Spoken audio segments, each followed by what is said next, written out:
ప్రత్యేకమైన వందనాలు తెలియజేస్తున్నాను. నా మైక్ అనిపించేవాడు అది కాదు.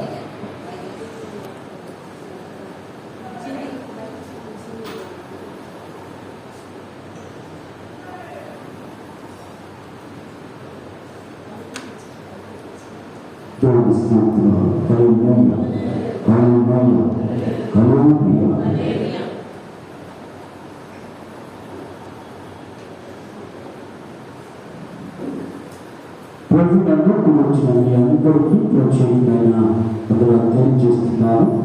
దేవత దేవుడు మన గురించి ధన్యత ఎంతో ఆశ్చర్యకరమైనదిగా భావిస్తూ, అలాగే అద్భుతమైన దేవుడు, ఆశ్చర్యమైన కార్యం చేసే దేవుడు, ఆయన మన యందు ఉన్న దేవుడు, మనకు తోడుగా ఉన్న దేవుడు, మన జీవితాలను క్షేమంగా ఉంచగలిగిన దేవుడు, నిత్యము పెరుగుగా నిద్రపోక నన్ను నడిపిస్తున్న దేవాతి దేవుడికి ఒక్కసారి చేతులెత్తి స్థుతించగలుగుతా.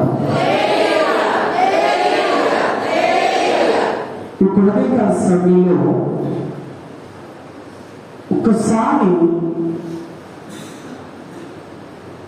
మన పట్టణం బాగుపడాలి అంటే, మన పేట బాగుపడాలి అంటే, మన కుటుంబం బాగుపడాలి అంటే,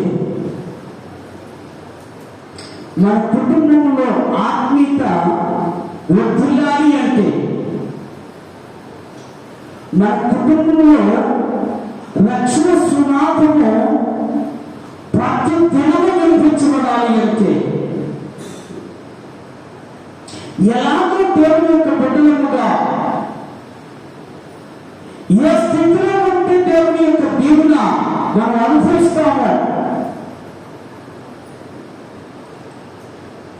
ఏ పరిస్థితులను బట్టి అయితే మనం దేవునికి దగ్గరగా ఉంటామో, ఆ పరిస్థితులన్నిటినీ జ్ఞాపకం చేసుకుంటూ ఈ ఉదయకాల సమయంలో ఒక సందేశం దేవుడు మనకు బయలుపరిచిన సందేశాన్ని, నాకు బయలుపరిచిన సందేశాన్ని మీకు తెలియపరచాలని ఆశపడుతున్నాను. ఒకే ఒక చిన్న ప్రార్థన ఏంటంటే, అయ్యా నా పట్టణమును కాపాడు, నా పేటను కాపాడు, నా కుటుంబాన్ని కాపాడు, నా బిడ్డలను కాపాడు, నన్ను కాపాడు. ఇదే మీ మనసులో ఉండవలసిన ప్రార్థన. ఎందుకు అంటే, దేవుడు నేను ఏర్పాటు చేసుకున్నది, దేవుడు నేను జ్ఞాపకం చేసుకున్నది. ఒక అద్భుతమైన మాట చెప్పి నేను చిన్న ప్రార్థనలోకి వెళ్తాను. పరిశుద్ధ గ్రంథంలో ఇందుకు మనం చదివినటువంటి వచ్చిన భాగాన్ని మరొకసారి జ్ఞాపకం చేసుకుందాం. 118వ కీర్తన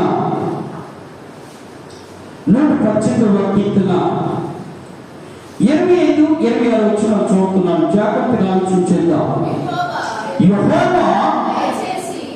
యెహోవా అందునాలి, యెహోవా దయచేసి నన్ను రక్షించుము, యెహోవా దయచేసి అభివృద్ధి కలిగించుము, యెహోవా పేరట వచ్చువాడు ఆశీర్వాదవంతులుగాక, యెహోవా మందిరములో నుండి మిమ్మల్ని దీవించునుగాక.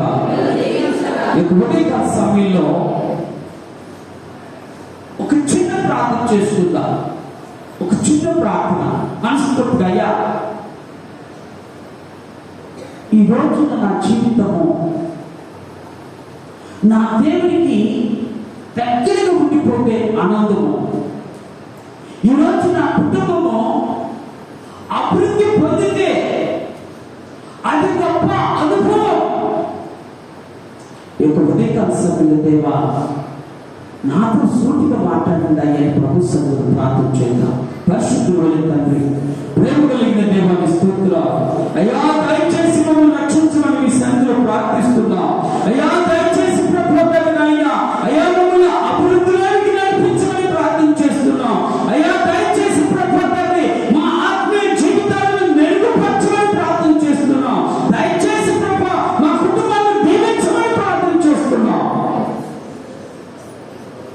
మా పేటను దీవించండి, మా పట్టణాన్ని దీవించండి. ఆ విధంగా పట్టణం దీవించబడటానికి అయ్యా మీ కృపను మాకు దయచేయండి ప్రభువా. నేనే దీవించే సాధ్యముగా,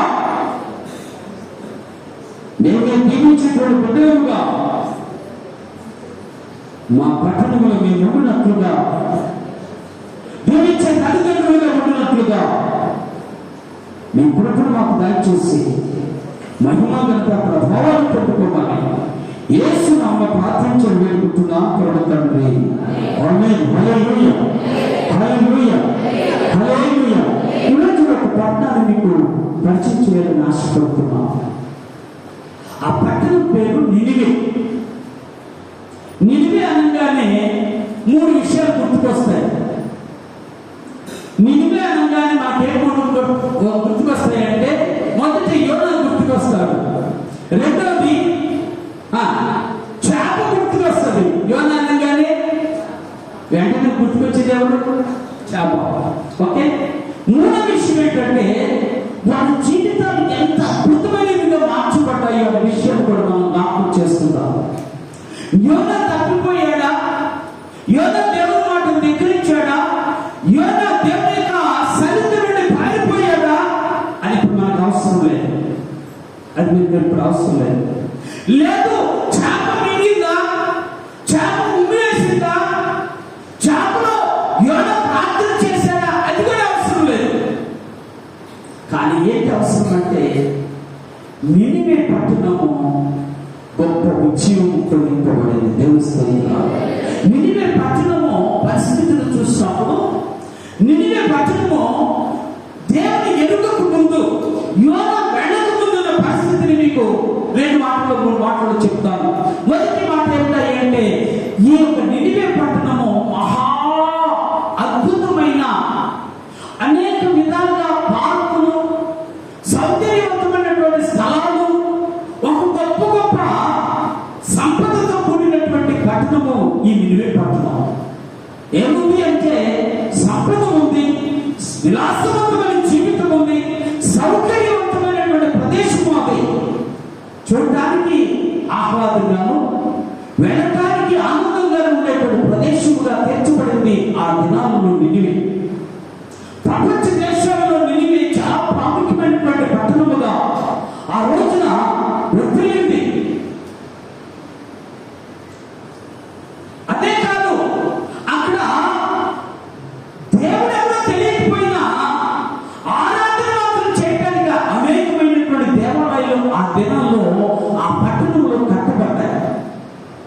ఏ పట్టణంలో? నినివే పట్టణంలో. చాలా సంపదలతో కూడినటువంటి పట్టణము. కానీ రాను రాను పట్టణము పాడైపోయింది. జాగ్రత్తగా ఆలోచించాలి. ఈ రోజున మానవుకున్న ఆలోచన ఏంటో చెప్పనా? మానవుని తలపు ఏంటో చెప్పనా? దేవుని యొక్క సన్నిధిని అనుభవించడం లేదు, కానీ దేవుని యొక్క సంపదను అనుభవిద్దామని ఆశపడుతున్నది మనుషులు. ఏమనుకుంటున్నాను? దేవుని యొక్క సన్నిధి, సంపద. ఈ రోజున ఒక ఆలోచన చేద్దాం. సన్నిధి కావాలా, సంపద కావాలా? ఒకసారి చేతులు ఎత్తేస్తుంది. సన్నిధిని అనుభవిస్తే ఆటోమేటిక్ గా సంపద దానంతరం వచ్చేస్తుంది. కానీ సంపదను అనుభవిస్తే సన్నిధి మాత్రం రాదు. జ్ఞాపకం చేసుకోండి. వారికి దేవుని సన్నిధి లేదు, దేవుడు ఎవరో తెలియదు, దేవుని మార్గం ఏంటో తెలియదు. భయంకరమైనటువంటి పాప జీవితాన్ని అనుభవించాలి. బైబిల్లో చెప్పిన మాట, ఒక మాట చదువుతాను. యోనా గ్రంథం 1వ అధ్యాయము 2వ వచనంలో అంటాడు, నినివే పట్టణస్థుల దోషము నా దృష్టికి ఘోరమాయను. జాగ్రత్త. ఒక్క నిమిషం. అసలు మనం అనుకున్నది ఒక మాట ఆలోచన చేద్దాం. మనం దేవుని ఎందుకు ఆరాధిస్తున్నాము? మనం దేవుని సన్నిధిని ఎందుకు అనుభవిస్తున్నాము? మనం దేవుని దగ్గరికి ఎందుకు వస్తున్నాము అంటే, ఈ జీవితానికి ఒక్కదానికి కాదు, ఈ జీవిత దినముల మట్టుకైతే, ఈ యొక్క శేష జీవితం మట్టుకైతే నాకు దేవుడు అవసరంలే. నేను ఓపెన్గా చెప్తా, ఎవరు అవసరంలే? దేవుడు అవసరంగా. ఈ శాశ్వత జీవితానికి అయితే మనకి దేవుడు అవసరంగా. ఎందుకు తెలుసా? నా ప్రాణం తిరుగుతాము, కష్టపడతాము, సంపాదించుకుంటాము, తింటాము, ఉంటాము. ఎందుకు? మనకుంది శక్తి, మనకుంది అండ, మనకున్న పంట. మన జీవితాల్లో ఏ పంటైనా మనం తట్టుకోగలిగినటువంటి శక్తి ఉంది అనుకుని ఆలోచన చేసుకునే మనుషులు ఒక విషయం చెప్పనా? విచారంగా ఆలోచించండి. దేవుడు మాట్లాడుతున్న మాట ఏంటంటే, ఈ లోకంలో ఈ బ్రతుకు మట్టుకైతే కాదు, ఈ బ్రతుకు తర్వాత మహాదేవుడు ఒక గొప్ప జీవితాన్ని ఇవ్వబోతున్నాడు. ఈ మరణం తర్వాత ఒక అద్భుతమైన జీవితం ప్రారంభించబడుతుంది. నువ్వు చనిపోయిన తర్వాత, నేను చనిపోయిన తర్వాత ఒక అంతఃపురంలో ఒక అద్భుతమైనటువంటి రాజ్యం అనిపించబోతున్నాం. బంగారు వీధులలో తిరగబోతున్నాం. యేసయ్య సన్నిధిలో నిలవబోతున్నాం. యేసయ్య రాజ్యంలో ఉండబోతున్నాం. యేసయ్య రాజులు రాబోతుంటే ఆయనతో కలిసి రాజులుగా రాబోతున్నాం. అర్థమవుతుందా మీకు? ఏం కావాలి? ఈ పట్టు బ్రతుకుట తిండి కోసమేనా? ఈ మట్టుకు బ్రతుకుట సంపాదన కోసమేనా? ఈ మట్టుకు బ్రతుకుట మన దినయన సుఖభోగుల కోసమేనా అంటే కాదు. ఇది కాదు. దీని వెనుక మీరు అనుకుంటారేమో, ఎవడు చూశారయ్యా? ఎవడు? ఇప్పుడు నేను అడుగుతాను, దేవుడు చూసావా? ఆనందిస్తున్నావా? మరి చూడండి, దాన్ని ఆనందించకపోతే చూడండి పరలోకం గురించి నీకు ఎలా నమ్ముతావు? చూడండి పరలోకం గురించి నీకు ఎలా అర్థమవుతుంది? అందుకే దేవుడు మనకు ఒక అద్భుతమైన కన్ను ఇచ్చాడు. ఏ కన్ను? అద్భుతమైన కన్ను. ఇది కాదు. ఏంట కన్ను అంటే మనోనేత్రం వెలిగించబట్టి అన్ని కనపడతాయి. విశ్వాస కన్ను తెరవబడితే పరలోకం కనపడుతుంది. ఆమె చెప్పమ్మా, ఏ కన్ను తెరవాలి? నువ్వు కళ్ళు మూసుకున్నా పరలోకం కనపడాలి. నువ్వు కళ్ళు మూసుకుంటే నీకేం కనపడాలి? అందుకని ప్రార్థన చేసేటప్పుడు కళ్ళు మూసుకుని ఎందుకు కనిపించోళ్ళు? ఏ కళ్ళు తీసి ప్రార్థన చేసి దేవుడు తిన్నా? ఎందుకు? కళ్ళు మూసుకుంటే దేవుడు కనపడతాడు. కళ్ళు తెరిస్తే నీ చుట్టూ ఉన్నవారు, నీ ముందున్నవారు, నీ వెనుకున్నవారు, నీ వాళ్ళందరూ అదే. ఈ లోక భాగ్యం కోసమైతే కాదు కదా. పరలోక భాగ్యాన్ని అనిపించేటువంటి భాగ్యము దేవుడు నీకు ఇచ్చాడు కదా. అర్థమవుతుందా? యేసుక్రీస్తు అందుకోసం చనిపోయాడని వాస్తవమైన అవ్వచ్చేమో, కానీ నా కొరకే చనిపోయాడన్నది నా అనుభవం. యేసుక్రీస్తు ఎవరు? లోకమందరి కొరకు చనిపోయాడు.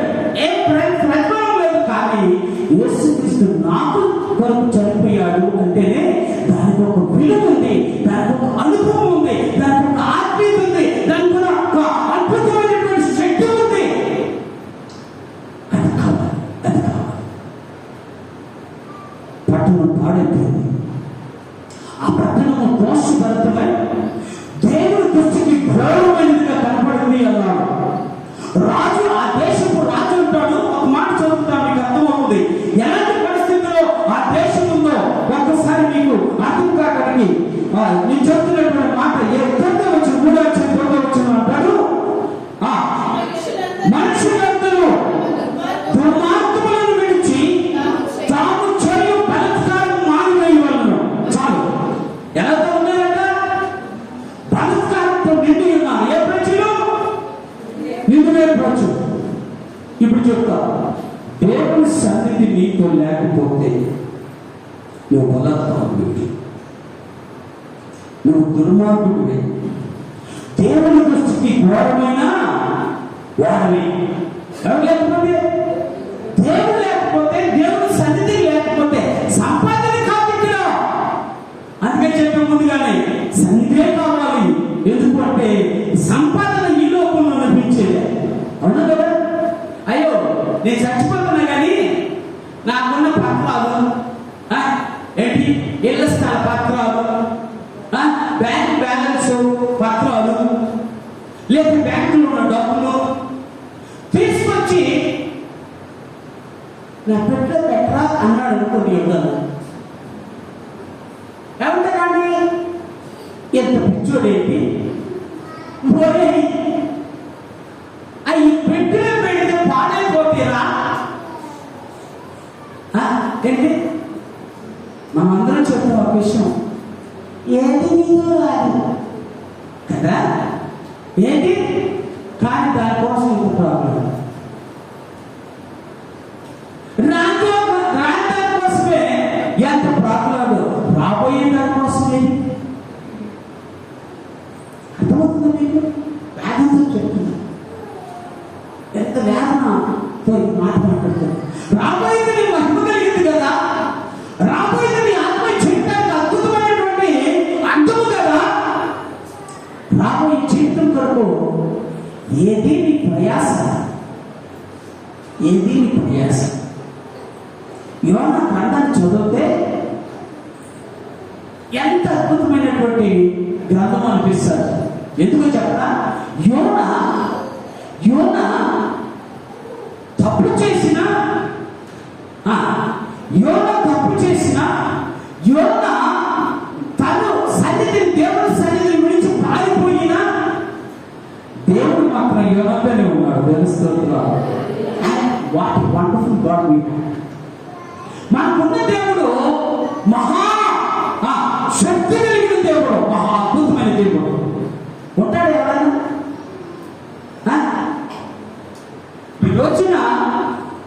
ఈ రోజున ఎవరు ఉండలేనటువంటి పరిస్థితులు కదా లోపల కనపడతారా? కానీ ఎంత తిరుగుబాటు చేసినా యోనా, ఎంత దూరం పారిపోయిన యోనా,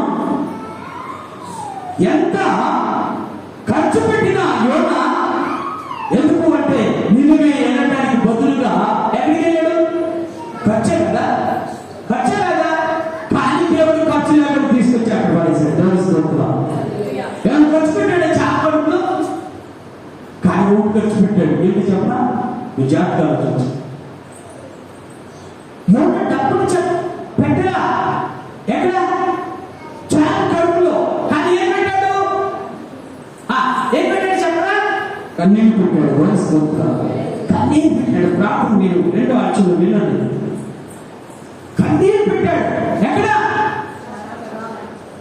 అంటే అంత సంకుచితమైన స్థలంలో కూడా నేనైతే చెప్తున్నాను, దేవతదేవుడు భక్తులు చాలా మంది చెప్పిన మాట్లాడాడు చక్క. ఆ యొక్క చేప కడుపులో కూడా యోనా మోకరించి కన్నీళ్లు పెడుతున్నాడు. దేవుడు. అందుకనే దేవుని సన్నిధి నుండి యోనా పారిపోవాలనుకున్నాడు, కానీ దేవుడు మాత్రం అతనితోనే నడుస్తున్నాడు. ఎక్కడికి వెళ్ళినా ఆయనతో ఉన్నాడు, ఎక్కడికి ఏం చేస్తున్నా ఆయనతోనే ఉన్నాడు. చివరికి చేప కడుపులో ఉండి ప్రార్థన చేస్తుంటే కూడా దేవుడు చేప కడుపులో ఉన్న ప్రార్థన చేస్తున్న యోనాను చూసి దేవుడు చూడని, చెవులు లేనిది, కళ్ళు ఉన్నా అంతగా తెలియనిది, మనకు అర్థం కానిది ఆ చేప కడుపులో ఉన్న యోనా ప్రార్థన చేస్తుంటే చేపదట, అరే నిన్ను భరించడం నా వల్ల కాకలేదురా అందట. అర్థమవుతుందా? ఎందుకంటే చేప నొప్పి, భయంకర నొప్పి తట్టుకోలేకపోతుంది చేప. అర్థమవుతుంది మీకు? ఇంకా అదే అంత శ్రమ పడుతుందంటే దాని కడుపులో ఉన్న యోనా ఎంత శ్రమ పడుతున్నా. కానీ ప్రార్థన మాత్రం మాలే. మర్చిపోకండి, సంపద ముఖ్యమో సన్నిధి ముఖ్యమో అంటే, సన్నిధి ముఖ్యం అనుకుంటే నీవు శ్రమలో ఉన్న దేవుని స్తుతిస్తావు, శ్రమలో ఉన్న దేవుని ఆరాధిస్తావు, శ్రమలో ఉన్న దేవుని మహిమను నువ్వు చూడగలుగుతావు. శ్రమలు నిన్ను ఏమీ చేయవు. సత్యం సత్యం. సంపద గురించి ఆలోచించావా? అరే బాబోయ్, డబ్బులు వచ్చిన తర్వాత మా ఇంట్లోకి దెయ్యం వచ్చింది అంటావు, డబ్బులు వచ్చిన తర్వాత మా ఇంట్లోకి జబ్బు వచ్చింది అంటావు. ఏం వచ్చినప్పుడు సరే ఆలోచించండి. ఇప్పుడు చెప్తుంది జాగ్రత్త ఆలోచన. కరోనా టైంలో ఎంత భయంకరమైనటువంటి ప్రొటెక్షన్స్ ఎన్ని తీసుకున్నాము కదా. శానిటైజర్ తాగినప్పుడల్లా కదా, మాస్క్ ఒకరోజు ఉంచుకొని రెండో రోజున మళ్ళీ వాష్ చేసుకోవడం కదా. ఈవెన్ షూస్ వేసుకున్న వాళ్ళు ఉన్నాం నడిచేటప్పుడు. కానీ ఎక్కడైనా మీరు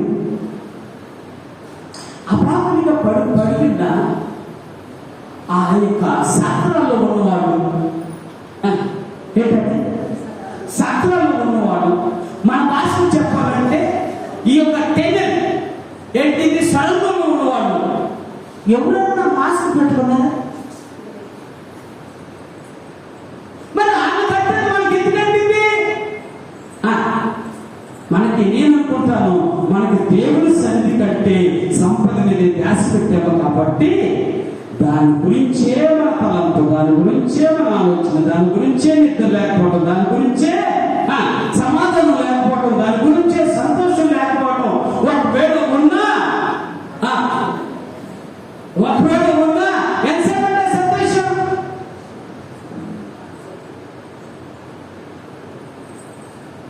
మూడు క్షణాల ఆనందం కోసం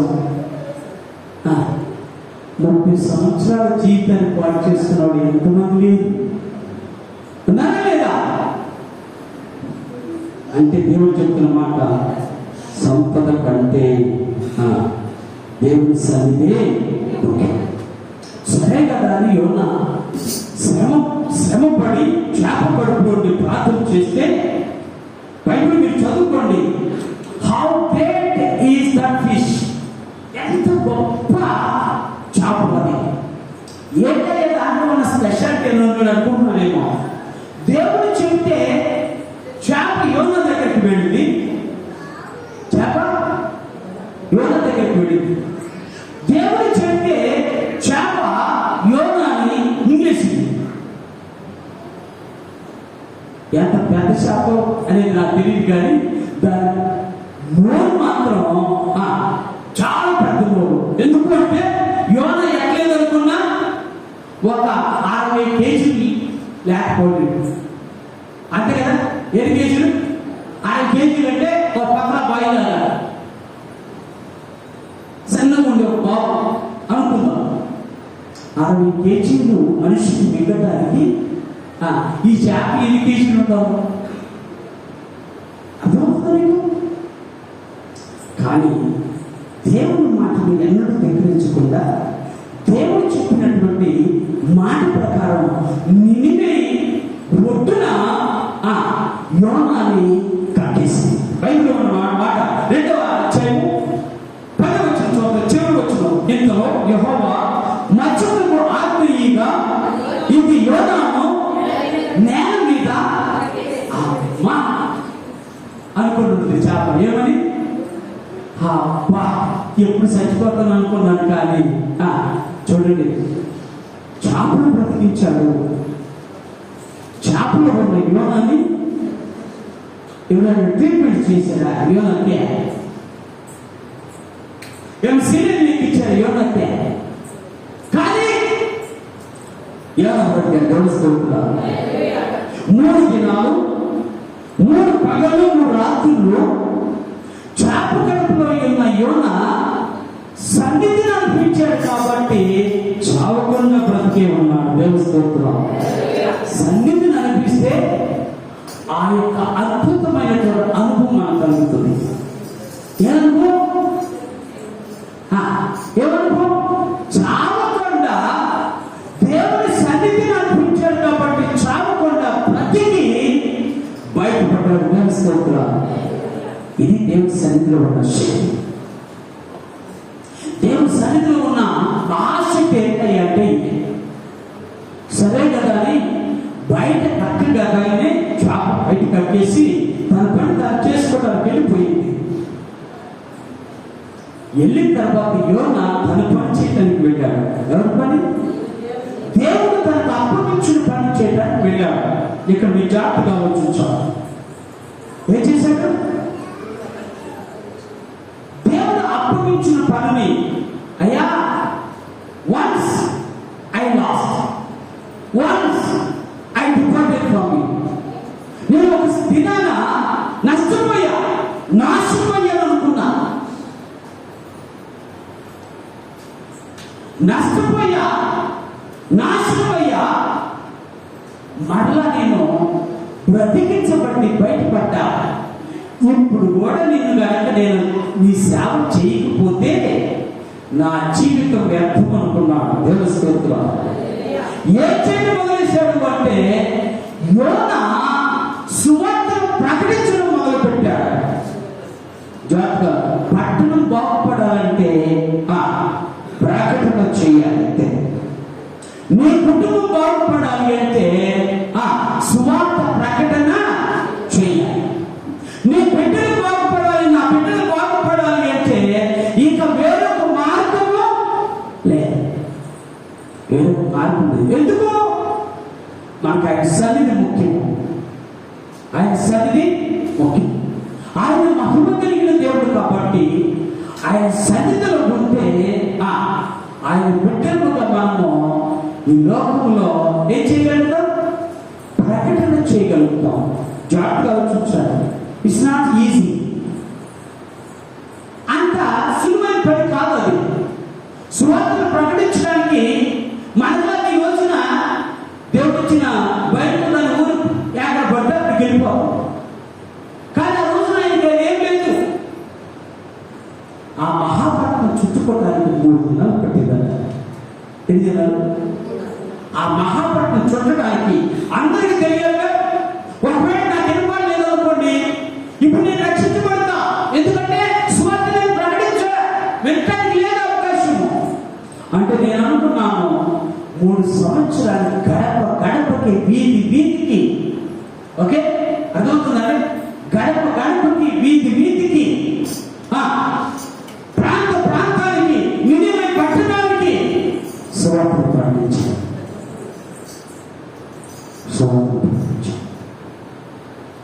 ఎందుకంటే వాళ్ళు వినకపోతే అదొకటి, వింటే ఏం చేయాలి? ఏదో చేయాలి.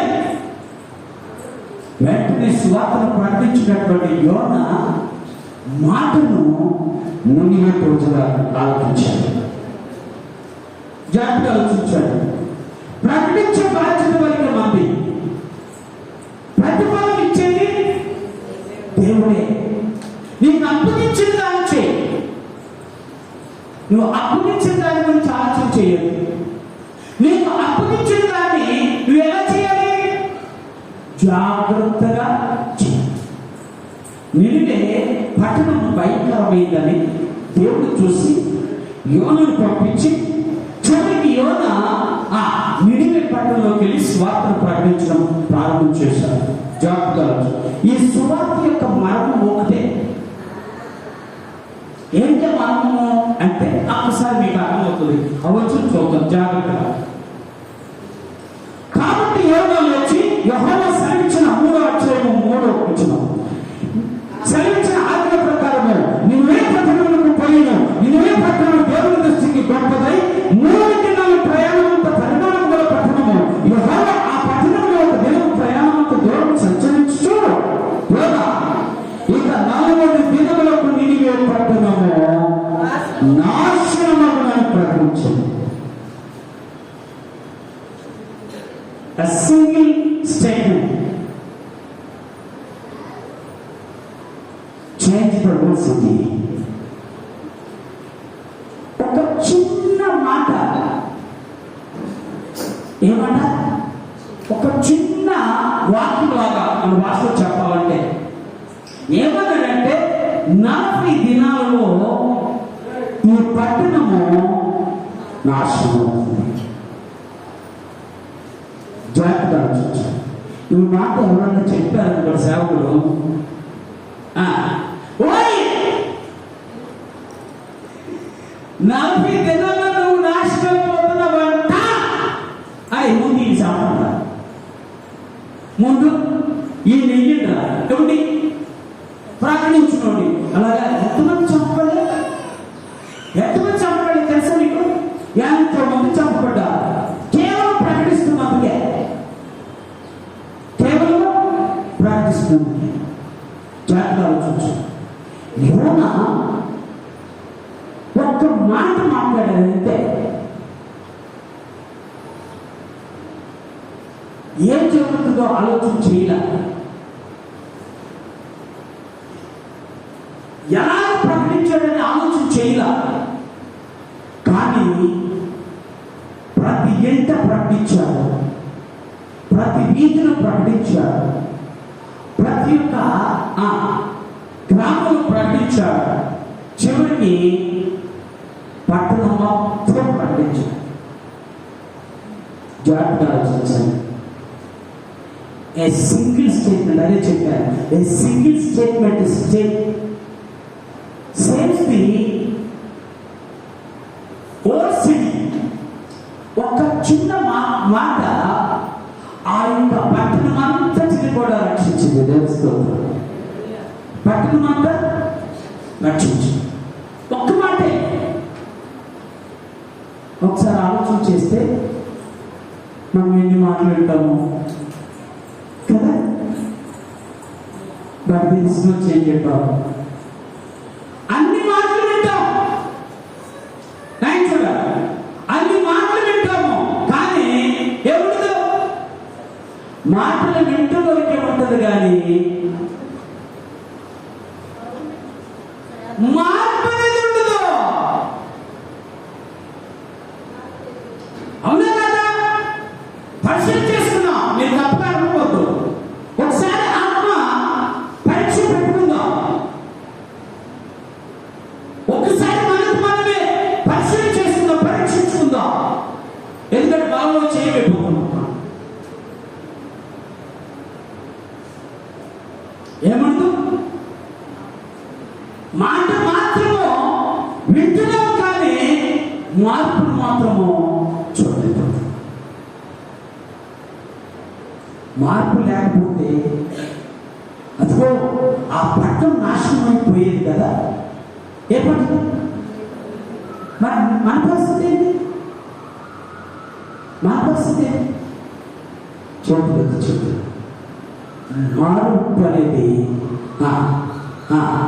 పట్టణం రాకముందే మనలోకి రావాలి. తెలుసుకుంటున్నాం. వెంటనేనట ప్రకటించబడిన మాట విని వాళ్ళు ఏం చేశారో నేను మాటలో చెప్తా. మొదటి మాట ఆలోచన చేద్దాం. అక్కడ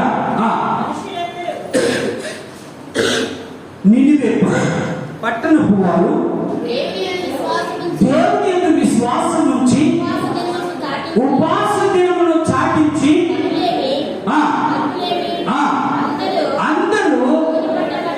అందరూ స్తోత్రాలు. హల్లెలూయా. ఏంటట మొదటి మాట? దేవుని యందు విశ్వాసం నుంచి ఏం చేశారు? వాళ్ళు పట్టణం కోసం కాదు, పట్టణం దాని సేవకి ఏముంది?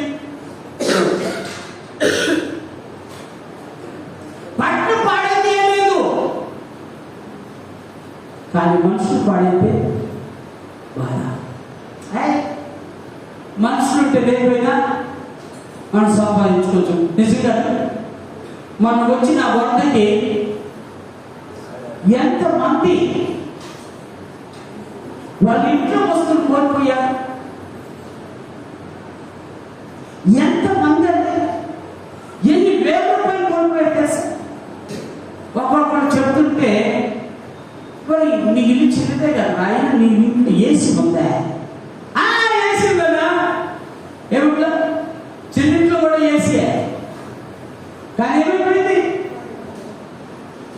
ఎందుకు? అక్కడ జక్కపూడిలో నేను 4-5 దినాల తర్వాత వెళ్ళినా కూడా ఎంత రోజు నీళ్ళు ఉన్నాయి. అంటే మరి ముందు ఎంత ఉంది అంటే వాడు చెప్పిన మాట ఏంటంటే ఫస్ట్ ఫ్లోర్ లోన్ కూడా మరి గ్రౌండ్ ఫ్లోర్స్ అనేది ఓకే నైట్ చూడండి. గ్రౌండ్ ఫ్లోర్స్ అనేది అంటే ఇది ఎంత నాశనం చూడండి. ఒకసారి ఎంత చిన్న విపత్తికే ఇంత నష్టం వస్తే ఎంత వేదన ఉంటుందా? అంటే మనకంటే ఉండదులేండి, మనం పట్ల మీద ఉన్నాం కాబట్టి. మరి కింద సంగతి ఏంటి? వాళ్ళకి ఉంటుందా వేదన?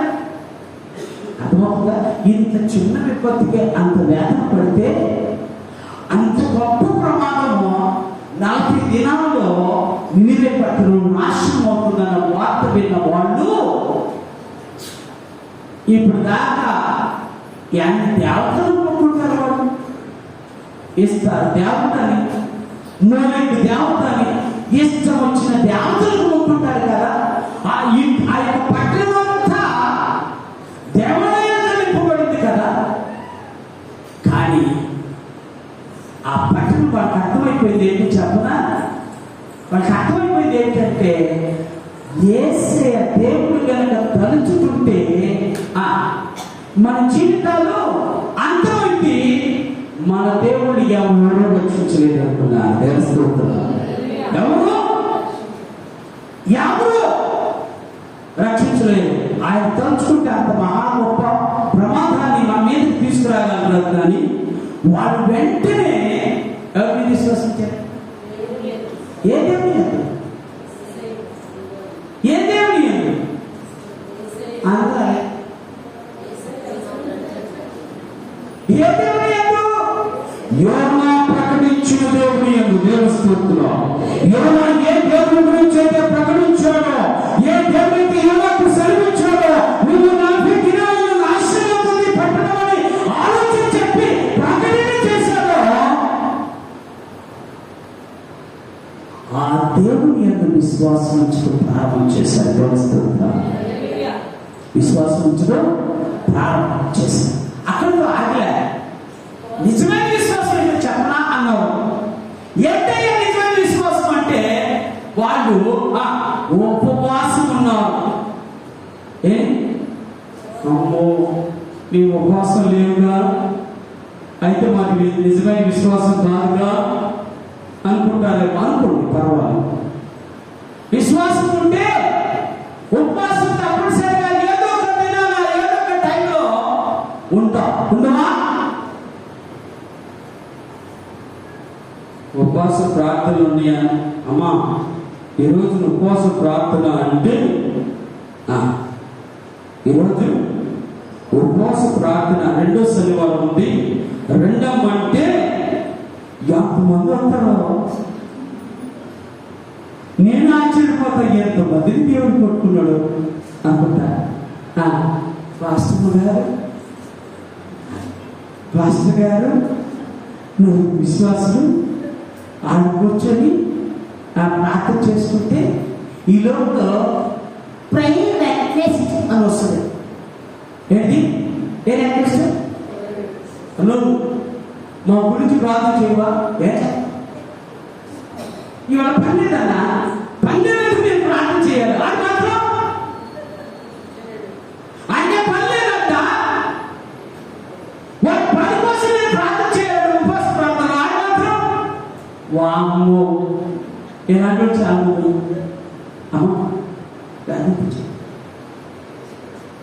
విశ్వాసము నీ కార్యాలు జరగటానికి సరిపోదు అనుకుంటే దానికి తోడు ఉపవాస ప్రార్థన చాలా అదే నీ కార్యాన్ని జరిగిస్తుంది. అక్కడితో ఆగిపోలేదు వాళ్ళు.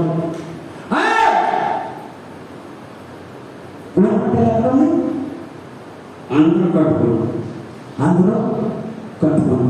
నేను ఒక పిక్చర్ చూసాను ఈ యొక్క నినివే పట్టణం గురించి. అంటే యోనా దినాలు జరిగినటువంటి ఆ పరిస్థితులు చూసినప్పుడు ఆయన అద్భుతమైనటువంటి కళాఖండం వేశాడు. ఏంటో చెప్పనా, పిల్లి కూడా చాలా గోల్పట్టి తొలగించారండి. పిల్లి ఏంటి, పిల్లి కూడా అర్థమవుతుంది. ఎందుకు రాజు చెప్పేశాడు, మీరందరూ గోలి పట్టాలు తొడుక్కోండి, ఎవడు గేదెలకు మేతకూడదు, ఎవడు గుర్రాలకి దానా వేయకూడదు, ఎవడు ఏ పని చేయకూడదు, అందరూ కలిసి గోలి పట్ట కట్టుకొని దేవుని సన్నిధిలో ఉందాము అన్నాడు. దేవుని స్తోత్రం. రాజు ఆజ్ఞించాడు. రాజు ఆజ్ఞిస్తే చేయకపోతే ఏ పరిస్థితి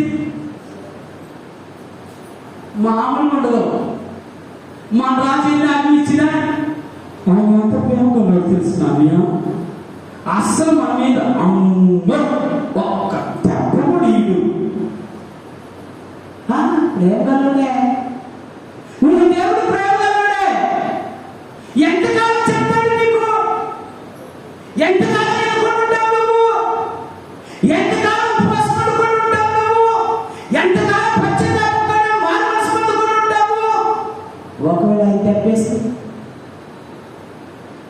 ఆ మాట పక్కలే అలా బాధ అనిపిస్తుంది. ఒక్క క్షణమైన నిన్ను వీడినా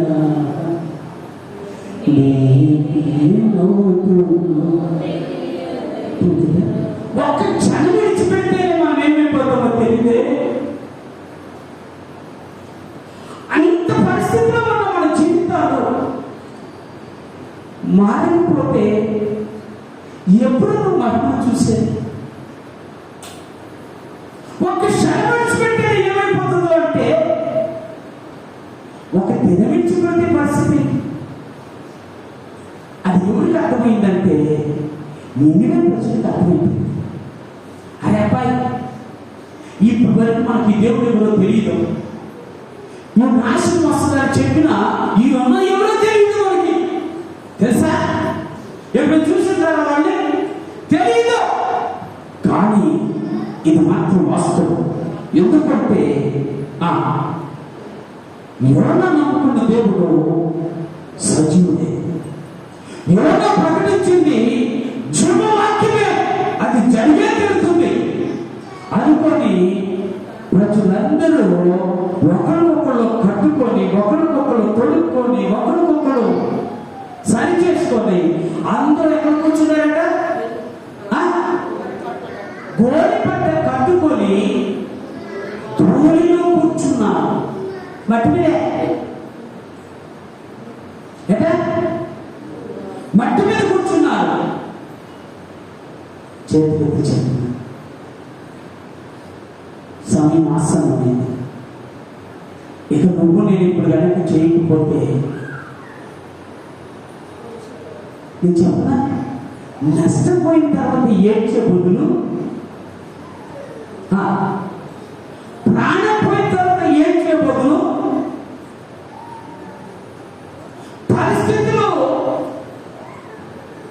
మారిన తర్వాత ఏడ్చే బదులు అవి జరగకముందే ప్రభున పాదాలు పట్టుకుంటే ప్రభువు రక్షించగా. నేను చెప్తున్నాను, బైబిల్లో నా మాట, దేవుని మాటలు వెండి పూసలో ఉంచిన బంగారు బుద్ధి అలాంటి వచ్చిన ఆ మాట మర్చిపోవద్దు. ఆయన మాట్లాడే మాటలు మనుషుల్ని నొప్పించినా తప్పిస్తాయి.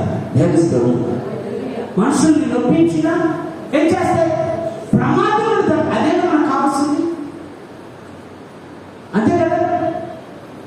అందుకే రేపు ఉదయకాల సమయంలో అంత ఘోరమైనటువంటి పరిస్థితుల్లో ఉన్న నినివే పట్టణస్తులందరూ వారి ఎవరు మనం అందరం చేద్దాము అని ఎవరు కూడా ఆలోచన చేయకుండా ఉండలే. అరే నువ్వు రెడీ అందరూ కూర్చొని ప్రార్థన చేయడం మొదలుస్తారు.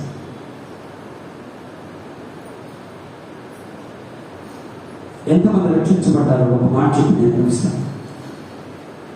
అయితే 11 అయితే 120,000 కంటే ఎక్కువై కుడి ఎడము ఎరుగని జన్మము బహు పశువులు గల నినివే మహాపురము విషయంలో నేను విచారపడవద్దా అని యోనాకు అర్థమైపోయింది. యోనాకు ఏమర్థమైపోయింది? నేను ప్రకటన చేస్తా, వీళ్ళు మారిపోతారు, నా ఆస్తిలో సగభాగం వీళ్ళు కొట్టేస్తారు. అంతేగా లోక పట్టణానికి వెళ్ళేది. ఇప్పుడు నేనున్నాను, మనం అందరూ వెళితే ఆ పట్టణం మనందరూ సరిపోతుంది. ఇంకొకరు వచ్చారనుకోండి, ఏం చేయాలి? కదా, ఇప్పుడు షేర్ చేసుకోవాల్సి వస్తుంది కదా, అవును కదా, పంచుకోవాలి కదా.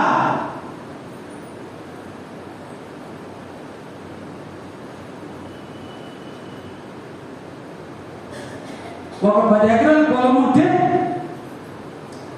దాంట్లో 2 కొడుకులు అయితే 2 కలిసి చెరకాయ తీసుకుంటారు. ఈ 5 తీసుకున్న ఆయనకి ఒక 4 కొడుకులు అయితే మనిషి కోపం పోవచ్చు. మరి ఆయన తీసుకున్నప్పటికీ ఒక 2 కొడుకులు అనుకోండి, ఎక్కచ్చు అని యోనాకు బాధ కలిగింది. వీళ్ళు వచ్చారంటే ఆస్తిని దొబ్బేస్తారు, మా దేవుడి సన్నిధిని వీళ్ళు అనుభవించలేదు, వీళ్ళు శిక్ష పడాలి అనుకున్నారు. అని బాధపడుతూ ఊరి చివరిన ఏం జరుగుతుందో చూద్దామని చెప్పి ఆ ఊరి చివరికి వెళ్ళి కొడుకున్నాడు. ఎవరు? యోనా. వెంటనే దేవుడు తెలియగలడు. ఆమె దేవుడు ఎంత తెలియగలడు అంటే కొడుకున్నాడు యోనా. వెంటనే ఒక సొర చెట్టుని తీసుకుని పుట్టించాడు. ఆ సొర చెట్టుని అప్పటికప్పుడు పందిరేసేసాడు. ఆ పందిరి కింద యోనా పడుకున్నాడు. అలా అలసిపెట్టాడు. ఎందుకంటే 3 దినాలు భయంకరంగా తిరిగాడు కదా, అలసిపెట్టాడు. మళ్ళీ వెంటనే కొంచెంసేపు ఆయన శాఖ పెరుగుతున్న టైంలో ఒక పురుగును పంపించాడు. ఆ చోర చెట్టుని తినేసింది, అది ఎండిపోయింది. చివరికి యోనాకి ఎండ తగిలింది. ఎండిపోయింది, ఎండ తగిలింది. లేచి ఈ చోర చెట్టు నాశనం అయిపోతుందా అన్నాడు. ఎందుకట? అదే ఎండిపోయింది. ఈయనకేమో మనం కూడా ఒక తప్పు అర్థం, ఏదన్నా మనం అనుకున్న జరగలేదు అనుకో,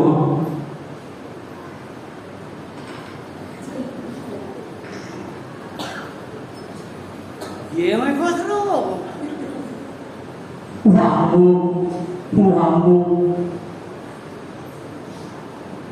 కదా, ఎంత బాధపడతారు. యోనా కూడా అలాంటి కూడా చాలా బాధపడుతున్నాడు. అప్పుడు దేవుడు అన్నాడు, అరే యోనా ఒక్కసారి ఆలోచించవా? ఒకసారి నీ జ్ఞప్తిలోకి తెచ్చుకో. దానికి నీళ్ళు పోసావా? దానికి ఎత్తు నువ్వు వేసావా? ఎత్తు వేయగా నీళ్ళు పోయినా దాని అంతగా మొలిసి దాని అంతగా చనిపోయింది. ఇప్పుడు నీకేంటి? ఎత్తు వేస్తేనే మొక్క రావట్లేదు మా ఊర్లో. నువ్వు వేయకుండా పోసుకోవాలంటే ఎక్కడ?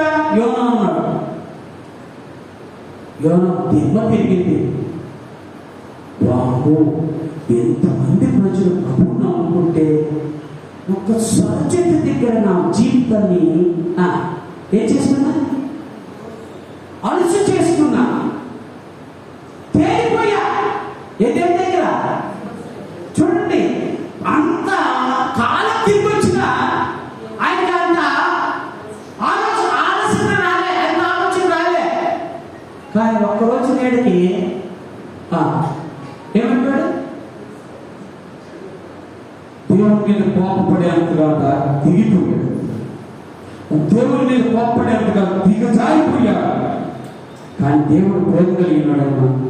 ఇప్పుడు చెప్తా, ఆయన ప్రేమ కలిగినాడు కాబట్టి నువ్వు ఆ స్థితిలో ఉన్నా నిన్ను మాత్రము ఆయన ఇప్పటికీ రక్షించే సమర్థుడైనా, నిన్ను తప్పించే సమర్థుడైనా. అందుకని నాకు అర్థమైపోయింది, అయ్యో నేను ఒక విషయాల గురించి ఎంత ఆలోచన చేస్తున్నానని నా ప్రభువు ఎంతమంది విషయాల గురించి ఆలోచిస్తున్నాడు? ఎంతమంది? 1,180,000 కంటే ఎక్కువైన జనం, అంటే 1,25,000 మంది కంటే ఎక్కువైన జనం ఉన్న ఆ దేశాన్ని చూసి దేవుడు తన యొక్క ఆలోచన మార్చేస్తున్నాడు. దేవస్థానం నువ్వు కూడా అంతే. నాకు ఇది జరుగుతుంది అనుకున్నావా? జరుగుతుంది. ఇది జరగదనుకున్నావా? జరగదు. ఒకవేళ రెండింటి మధ్య ఉన్నావా? నీకు కావాల్సింది ఇదే. ఏంటంటే దేవుని విశ్వాసం ఉంచు, ఉపవాసాన్ని ప్రార్థన చేసుకో, దేవుని సన్నిధిని వెతుకో. సంపత్తి కోసం కాదు, ఏదో ఒక దినాల్లో దేవుడు దర్శిస్తాడు, నీ పరిస్థితులన్నీ మార్చేస్తాడు. ఇది పక్క, ఇది పక్క. నమ్మిన వాళ్ళు దేవుని స్థితిని చెల్లించారు. అంత గొప్ప దేవుడు నువ్వు నేను ఆరాధించు. ఆ దేవుడి మహిమ మనందరికీ అగుపరచబడినగాక. ఆ దేవుని మహిమ మన జీవితాలను